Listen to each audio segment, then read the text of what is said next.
शुरुआत करते हैं आज की खबरों के इंट्रोडक्शन यानी परिचय के साथ। आज सबसे पहले आपको कीव से प्रधानमंत्री मोदी के 10 बड़े शांति मंत्र बताएंगे। ज़ेलेंस्की के साथ इमोशनल मुलाकात की वीडियो रिपोर्ट भी दिखाएंगे। फिक्र के लेंस से ये भी देखेंगे कि भारत तो शांति चाहता है, लेकिन वो कौन सा देश है जो युद्ध भड़काने पर तुला हुआ है। हमारी ये रिपोर्ट दुनिया की आंखें खोलने वाली होगी। इसके अलावा एक खबर उन लोगों के लिए है जिन्होंने सरकार की सोवरेन गोल्ड बॉन्ड स्कीम में निवेश किया है या ऐसा करने की वो सोच रहे हैं। उन्हें यह खबर इसलिए देखनी चाहिए क्योंकि ऐसी आशंका है कि सरकार सोवरेन गोल्ड बॉन्ड स्कीम को बंद कर सकती है। इसके बाद फिक्र के दर्शकों को उनकी सेहत से जुड़ी नई जानकारी देंगे। केंद्र सरकार ने 156 फिक्स्ड डोज कॉम्बिनेशन वाली दवाओं पर बैन लगा दिया है। इनका इस्तेमाल सर्दी, बुखार और एलर्जी के लिए किया जाता था। वो दवाएं कौन सी हैं, आप इसे नोट कर पाएंगे। वैसे आज एक पॉलिटिकल खबर भी खूब ट्रेंडिंग है। आज गृह मंत्री अमित शाह ने राहुल गांधी से 10 सवाल पूछे हैं। गृह मंत्री के 10 सवाल कांग्रेस एनसी गठबंधन पर आधारित है, जिसमें एक सवाल है कि क्या राहुल गांधी नेशनल कॉन्फ्रेंस के जम्मू कश्मीर से अलग झंडे के वादे का समर्थन करते हैं। बाकी के 9 सवालों की लिस्ट भी आपको दिखाएंगे। आज आपको ये भी दिखाएंगे कि कैसे बांग्लादेश में तख्ता पलट और सत्ता परिवर्तन के साथ एंटी इंडिया रुझान आने लगे हैं। बांग्लादेश ने अब वहां आई बाढ़ के लिए भारत को जिम्मेदार बताया है, लेकिन विदेश मंत्रालय ने कैसे इस आरोप पर ढाका की बोलती बंद की, ये भी दिलचस्प है। एक बड़ी खबर बिजनेसमैन अनिल अंबानी पर है, जिन्हें सेबी ने 5 साल के लिए शेयर मार्केट से बैन कर दिया है। अनिल अंबानी पर RHFL यानी रिलायंस होम फाइनेंस लिमिटेड के फंड का धोखाधड़ी से इस्तेमाल करने का आरोप है और इसी आरोप के तहत सेबी ने उन पर 25 करोड़ का जुर्माना भी लगाया है। आज राष्ट्रीय अंतरिक्ष दिवस है क्योंकि आज ही के दिन चंद्रयान 3 मिशन के तहत लैंडर विक्रम ने चांद के दक्षिणी ध्रुवीय पर लैंडिंग की थी। पीएम मोदी ने आज स्पेस डे के मौके पर देश के साथ साथ सभी वैज्ञानिकों को भी बधाई दी है।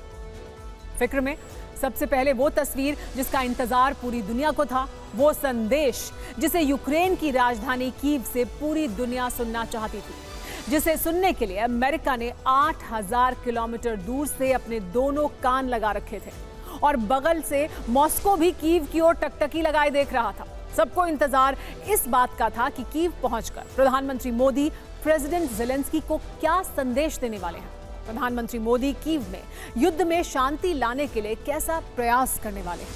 प्रधानमंत्री मोदी जब ज़ेलेंस्की से मिलेंगे तो द्विपक्षीय वार्ता में उनसे क्या कहेंगे और कीव में ऐसी कौन सी बात कहेंगे जिससे 2.5 साल से बम, बंदूक और गोली झेलने वाले यूक्रेन के लोगों के जख्मी दिलों पर मरहम लगाने का काम होगा।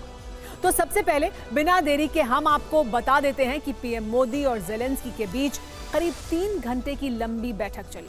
इस दौरान बातचीत का आधा फोकस रूस यूक्रेन युद्ध ही रहा। ज़ेलेंस्की ने पीएम मोदी को वॉर जोन की लेटेस्ट जानकारी दी तो पीएम मोदी ने उन्हें युद्ध में शांति लाने वाले 10 बड़े संदेश दिए। पीएम मोदी ने ज़ेलेंस्की से पहली और सबसे बड़ी बात यह की कि वो भारत से शांति संदेश लेकर आए हैं। दूसरी बड़ी बात यह कही कि युद्ध से समस्या का समाधान नहीं निकलेगा। तीसरी बड़ी बात यह कही कि युद्ध खत्म करने के लिए गंभीर और व्यवहारिक प्रयास करने होंगे। चौथी बड़ी बात यह कही बातचीत और कूटनीति से ही शांति का रास्ता निकाला जा सकता है।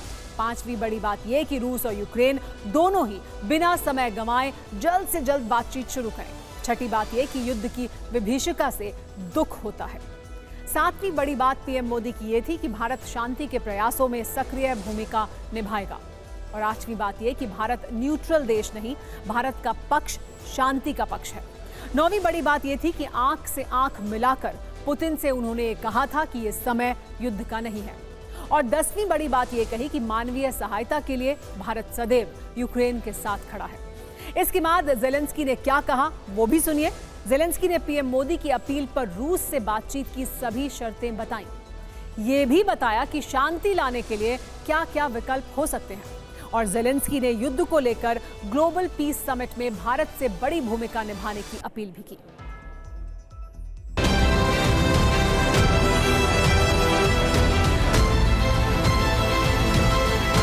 हम बहुत ही कन्विक्शन के साथ युद्ध से दूर रहे हैं, लेकिन इसका मतलब ये नहीं है कि हम तटस्थ थे, हम न्यूट्रल नहीं थे, हम पहले दिन से ही पक्षकार रहे हैं और हमारा पक्ष है शांति का। हम बुद्ध की धरती से आते हैं जहां युद्ध को कोई स्थान नहीं होता है। हम महात्मा गांधी की धरती से आते हैं जिसने पूरे विश्व को शांति का संदेश दिया है। शांति का संदेश लेकर के आया। एक्सेलेंसी, आप भली भांति जानते हैं, यूक्रेन के लोग भी भली भांति जानते हैं कि शांति के हर प्रयास में भारत का सक्रिय योगदान रहा है। और आप भली भांति जानते हैं कि हमारा अप्रोच पीपल सेंट्रिक रहा है। और मैं आपको भी और पूरे विश्व समुदाय को विश्वास दिलाना चाहता हूं, और वो भारत का कमिटमेंट है।